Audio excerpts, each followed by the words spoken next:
ये छात्रों में कमल स्वागत करता हूं आप सभी का आपका अपने YouTube चैनल NCERT विद कमल में। आज हम पढ़ने वाले हैं MP बोर्ड सामाजिक विज्ञान कक्षा 8 का पाठ 7 जिसका नाम है परिवर्तनकालीन बाह्य शक्तियाँ। तो इसके हम क्वेश्चन आंसर को सॉल्व करने वाले हैं। तो चलिए सबसे पहले हम इसके क्वेश्चन आंसर का पहला क्वेश्चन है उसको सॉल्व करते हैं। पहला क्वेश्चन है निम्नलिखित प्रश्नों को सही विकल्प चुनकर लिखिए। आपको कुछ प्रश्न दिए होंगे, एक प्रश्न दिया होगा, उसके 4 उत्तर है, उसमें से आपको सही उत्तर को छांटना है। तो चलिए सबसे पहला क्वेश्चन आपके सामने है।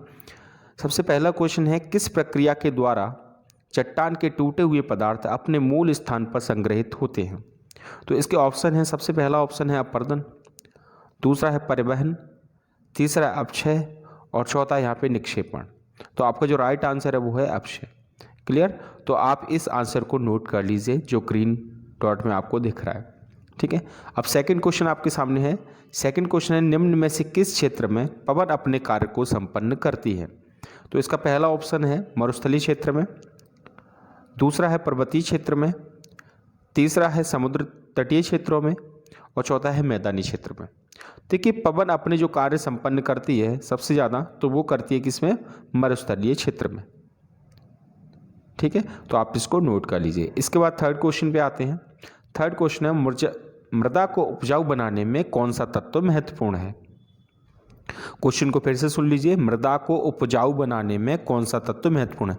सबसे ज़्यादा कौन सा तत्व है जो मृदा को क्या बनाता है? उपजाऊ बनाता है। तो इसका ऑप्शन है, सबसे पहला ऑप्शन है मूल चट्टानी पदार्थ, सेकंड है ह्यूमस, थर्ड है जलवायु और चौथा है मनुष्य। तो आपका जो राइट आंसर है वो है ह्यूमस। ह्यूमस की वजह से जो मिट्टी होती है वो कैसी बनती है? उपजाऊ बनती है। क्लियर? याद हो जाएगा। अब यहाँ पे अगला क्वेश्चन है रिक्त स्थानों की पूर्ति कीजिए। आपको क्या करना है? इसमें खाली स्थानों की पूर्ति करनी है, जो भी रिक्त स्थान है। तो आपके क्वेश्चन में आपके सामने रख देता हूं। पहले सबसे पहला क्वेश्चन है जब कोई चट्टान बिना किसी रासायनिक परिवर्तन के टुकड़ों में टूट जाती है तो उसे क्या कहते हैं। ठीक है, सेकंड है, उसके बाद थर्ड है। देखिए पहला क्वेश्चन क्या है, जब कोई चट्टान बिना किसी रासायनिक परिवर्तन के टुकड़ों में टूट जाती है तो उसे क्या कहते हैं? तो उसे कहते हैं भौतिक अपक्षय। क्लियर?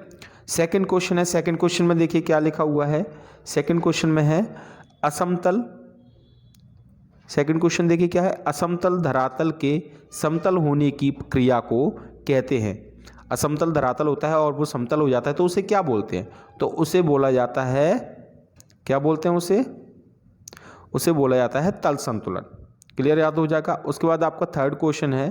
थर्ड क्वेश्चन है हिमानी जो कंकड़ पत्थर और रेत आदि को जमा करती है उसे क्या कहते हैं। तो इसका जो राइट आंसर है वो है हिमोड़ कहते हैं उसे। ठीक है, हिमानी जो कंकड़ पत्थर और रेत को जमा करते हैं उसे क्या कहा जाता है? हिमोड़ कहा जाता है। क्लियर? नोट कर लोगे आप इनको। इसके बाद अगला क्वेश्चन आपके सामने है नदी के निक्षेपण से झील का निर्माण होता है। बताइए नदी के निक्षेपण से किस झील का निर्माण होता है। तो और उसके बाद पांचवा क्वेश्चन है भारत में उड़ीसा के तट पर लैगून झील का उत्तम उदाहरण नामक झील है। तो इसका पहले का चौथे का आंसर होगा आपका गोखुर और पांचवा है भारत के उड़ीसा के तट पर लैगून झील का उत्तम उदाहरण क्या है? तो वो है चिल्का झील। ठीक है, क्लियर? याद हो जाएंगे ये सभी और आप इनको नोट भी कर लीजिए। इसके बाद आते हैं हम लोग अति लघुत्तरीय प्रश्न, जो छोटे छोटे प्रश्न होते हैं उनके उत्तर देंगे।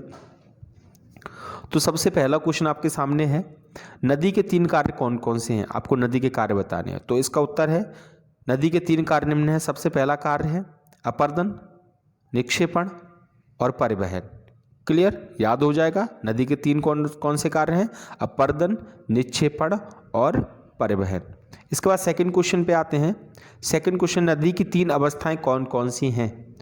तो इसका जो राइट आंसर है वो हम लिखेंगे नदी की 3 अवस्थाएं सबसे पहली कौन कौन सी है? सबसे पहली है युवावस्था, प्रौढ़ावस्था और वृद्धावस्था। ठीक है, नदी की 3 अवस्थाएं होती हैं तो आपको याद रखना है युवावस्था, प्रौढ़ावस्था और वृद्धावस्था। ठीक है, उसके बाद थर्ड क्वेश्चन की बात करते हैं ज्वारनदमुख यानी कि ऐश्वर्य किसे कहते हैं।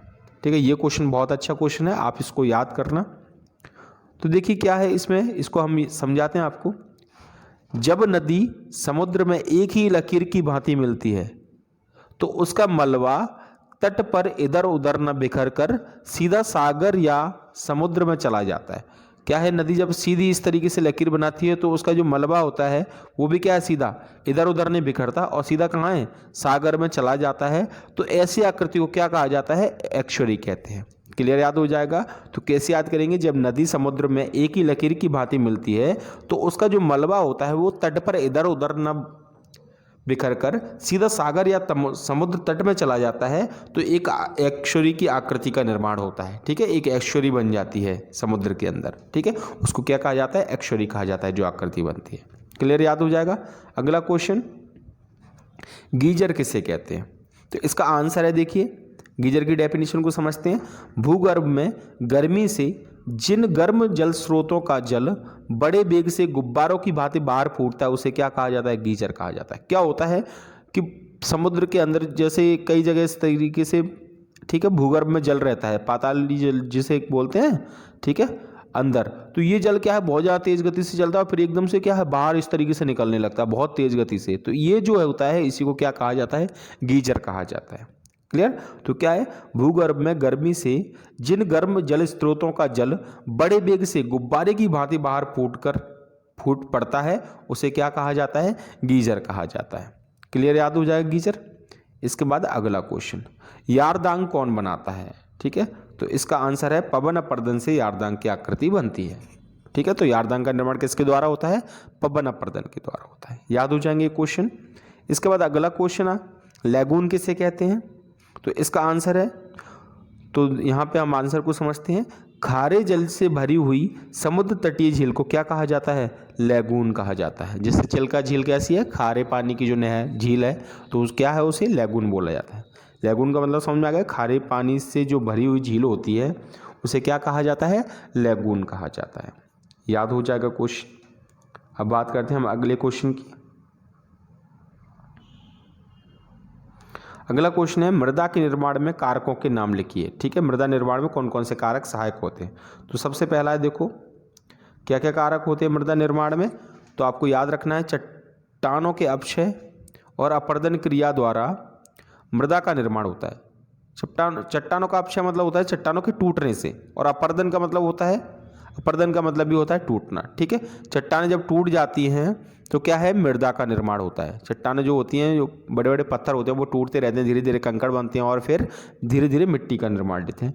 मृदा निर्माण में सहायक कारकों में मुख्य हैं, सबसे पहले क्या, मूल चट्टान, ठीक है, धरातलीय बनावट, जलवायु, समय और वनस्पति और जीव जंतु। ये सभी कारक क्या है, मृदा के जो विभिन्न निर्माण में जो कारक यूज होते हैं वो सभी ये हैं। क्लियर, याद हो जाएगा। इसके बाद अगला क्वेश्चन है, अपक्षय किसे कहते हैं? अपक्षय विभिन्न प्रकारों के नाम लिखिए। तो इसका उत्तर है, देखिए अपक्षय क्या है। अपक्षय एक ऐसी प्रक्रिया है जिसमें खुली चट्टानों का विघटन और अपघटन अपने मूल स्थान पर ही होता है। क्लियर, अपक्षय एक ऐसी प्रक्रिया है जिसमें क्या होता है, जो खुली चट्टानें होती हैं उनका जो अपघटन होता है वो अपने ही स्थान पर होता है, कहीं दूसरी जगह से।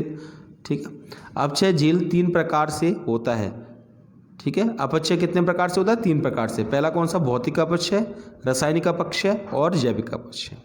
क्लियर, भौतिक अपक्षय मतलब होता है, ठीक है, याद हो जाएगा ये क्वेश्चन। इसके बाद अगला क्वेश्चन की हम बात करते हैं।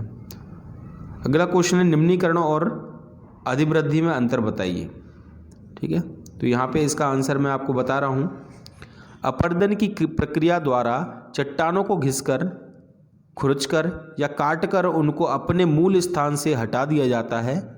इसमें ऊंचे स्थान धीरे धीरे नीचे होते जाते हैं। इस प्रक्रिया को क्या कहा जाता है, निम्नीकरण कहते हैं।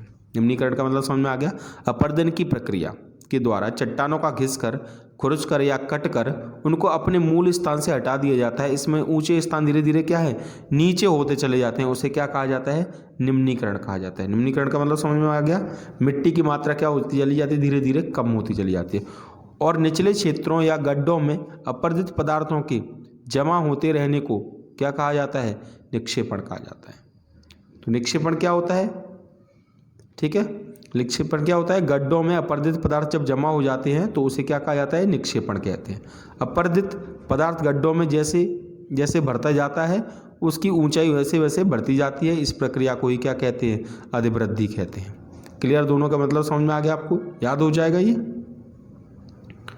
इसके बाद बात करते हैं वी आकार की घाटी का निर्माण किस प्रकार होता है? ठीक है, तो इसका आंसर हम पढ़ते हैं।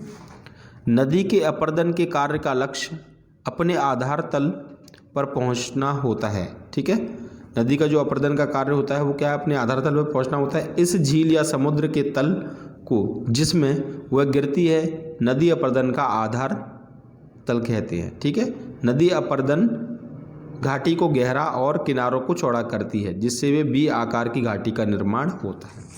क्लियर, आपको याद हो जाएगा ये सब कुछ। इसके बाद आता है क्वेश्चन, हिमोड़ किसे कहते हैं? उसके प्रकारों के नाम लिखिए। ठीक है, तो देखिए क्या है हिमोड़।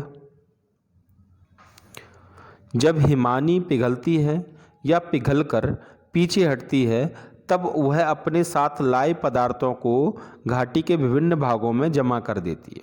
क्या है, जब हिमानी क्या होती है, पिघलती है या फिर पिघलकर हटती है तो अपने साथ जो लाए पदार्थ होते हैं उनको घाटों में जो विभिन्न भाग होते हैं घाटी के उनमें क्या कर देती है? जमा कर देती है। इस प्रकार के निक्षेपित पदार्थों को क्या कहा जाता है?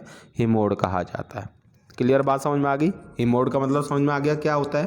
तो जब हिमानी पिघलती है तो अपने साथ जो भी पदार्थ लेके आती है, ठीक है, तो उसको वो एक जगह पे इकट्ठा कर देती है। इस प्रकार के जो निक्षेपित पदार्थ होते हैं उन्हीं को क्या कहा जाता है? हिमोड़ कहते हैं। घाटी में स्थिति के आधार पर हिमोड़ 4 प्रकार के होते हैं। कौन कौन से होते हैं? अंत्यस्थ, हिमोड़ पार्श्विक, हिमोड़ मध्यस्थ और हिमोड़ तथा थल। ये सब आपको याद करना है। क्लियर, याद हो जाएगा?